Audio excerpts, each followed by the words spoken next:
ಕುಲ್ದೀಪ್ ಅಂತ ಒಬ್ಬ ನಮ್ ಹೊಸ ಬೆಳಕು ನಾಟಕದಲ್ಲಿ ಒಂದ್ ರೋಲ್ ಇದೆ, ಚಿಕ್ಕದ್ ಒಂದ್ ಸೀನ್ ಬರೋ ರೋಲ್.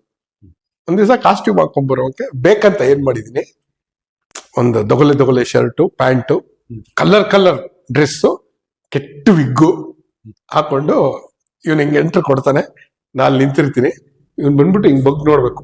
ಇವ್ನ ಎಂಟ್ರ್ ಕೊಟ್ಟು ನಂದ ವಿಚಿತ್ರವಾಗಿದ್ದಲ್ಲ, ಕೂಲಿಂಗ್ ಹಿಂಗೆಂಗೋ ಇದ್ದಲ್ಲ, ನಗು ಬಂದ್ಬಿಡ್ತು.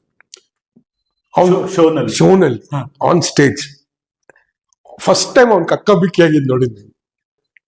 ನಮ್ ಕರ್ಕಿ ಆಕ್ಟ್ ಮಾಡ್ತಿದ್ದಾರೆ. ಹಿಂಗ್ ಬಂದವನೇ ರವ ಅಂದ, ರವಿ ಎದುರುಗಡೆ ಒಂದ್ ಮಗು ಯಾರು ರವ ಅಂತೆ. ನಮ್ಮ ನಾಗರಾಜ್ ಇದ್ದಾರೆ, ನಮ್ಮ ಸಂಚಾರಿಲಿ ಮಾಡ್ತಾರೆ ನಮ್ಮ ಟೀಮ್. Nagaraj uncle journalist. ನಂದು ಸೀನು, ಸೀನ್ ನಲ್ಲಿ ಅದಲ್ಲಿ ಪೆಕ್ಯುಲಿಯರ್ ಏನಪ್ಪಾ ಅಂದ್ರೆ, ನಂದು ಆ ಜರ್ನಲಿಸ್ಟ್, ನಾನ್ ಮೇಜರ್. ಒಂದು ಡೈಲಾಗ್ ಇದೆ, ನೀವ್ ಯಾಕ್ರಿ ಕಾದಂಬರಿ ಬರೀಬಾರ್ದು? ಅದ್ ಪ್ರಾಬ್ಲಮ್ ಇಲ್ಲ, ಅದ್ 3 ಸೀನಲ್ಲಿ ಇದೆ. ಇವ್ರ ಎಂಟ್ರಿ ತಗೊಂಡ್ರೆ, ಓ ಏನು ಮೇಜರ್ ಸಾಹೇಬ್ರು ಬನ್ನಿ.